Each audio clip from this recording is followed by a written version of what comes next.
क्या आप छोटी-छोटी बातें भूलने लगी है? नाम याद नहीं रहते?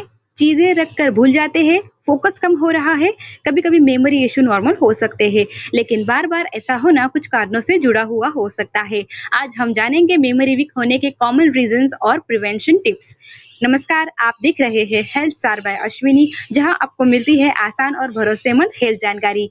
मेमोरी वीक क्यों लग सकती है? मेमोरी सिर्फ एज से अफेक्ट नहीं होती, लाइफस्टाइल, स्लीप, स्ट्रेस, न्यूट्रिशन और कुछ मेडिकल इश्यू भी हो सकते हैं। मेमोरी वीक होने के 5 कॉमन कारण। पहला है poor sleep. Sleep memory health के लिए बहुत जरूरी है क्योंकि ब्रेन रेस्ट और इंफॉर्मेशन प्रोसेसिंग में स्लीप इंपॉर्टेंट रोल निभाती है। कम नींद से फोकस इशू हो सकता है, फॉरगेटफुलनेस, कंसंट्रेशन इश्यू।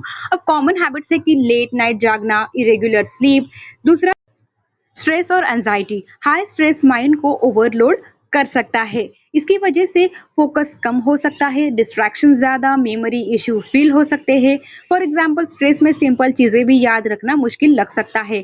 तीसरा है पुअर न्यूट्रिशन। ब्रेन फंक्शन के लिए प्रॉपर न्यूट्रिशन बहुत जरूरी है। अनहेल्दी ईटिंग हैबिट्स है, junk food, irregular meals, poor diet quality, क्योंकि overall nutrition brain health support करती है।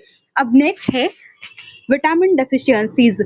कुछ विटामिन डेफिशिएंसीज मेमोरी और एनर्जी इश्यू से जुड़ी हुई हो सकती है। For example, vitamin B 12, vitamin D. And possible effects है कि फटीग, कंसंट्रेशन इश्यू। पांचवा है एक्सेस स्क्रीन टाइम। लगातार फोन, रील्स और मल्टीटास्किंग अटेंशन अफेक्ट कर सकते हैं। कैसे? अटेंशन स्पैन कम, डिस्ट्रैक्शन ज्यादा। इसकी वजह से रिजल्ट क्या होता है कि इंफॉर्मेशन रिटेंशन मुश्किल लग सकता है। किन कारणों से मेमोरी इश्यू हो सकते हैं? Dehydration, lack of physical activity, medication, ageing related changes. Memory improve करने के टिप्स। पहला है प्रॉपर स्लीप शेड्यूल, दूसरा हेल्दी डाइट, तीसरा रेगुलर एक्सरसाइज, चौथा है स्ट्रेस मैनेजमेंट, पांचवा है ब्रेन एक्टिविटीज जैसे कि reading, puzzles, learning. And 6 number का है हाइड्रेशन। ये बहुत ही इंपॉर्टेंट है। मेमोरी वीक होने पर डॉक्टर से कब कंसल्ट करें? पहला है जब भूलने की प्रॉब्लम बार बार होने लगे। कभी कभी स्ट्रेस, लैक ऑफ स्लीप या बिजी रूटीन की वजह से चीजें भूलना नॉर्मल हो सकता है, लेकिन अगर भूलने की आदत बार बार होने लगे, जैसे कि बार बार सेम चीज भूलना, इंपॉर्टेंट बातें भूलना, तो अटेंशन देना जरूरी है, क्योंकि रिपीटेड फॉरगेटनेस फुल कभी कभी डीपर इशू का संकेत भी हो सकते हैं। दूसरा है डेली लाइफ अफेक्ट होने लगे। अगर मेमोरी इश्यू की वजह से काम अफेक्ट हो, पढ़ाई इम्पैक्ट हो, रूटीन टास्क मुश्किल लगे, तो इवैल्यूएशन हेल्पफुल हो सकता है।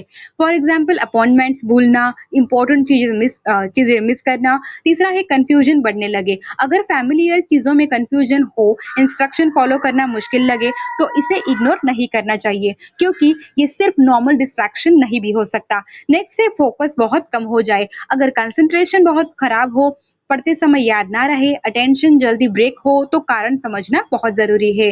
स्लीप इशू हो सकता है, स्ट्रेस हो सकता है, या लाइफस्टाइल फैक्टर्स भी हो सकते हैं।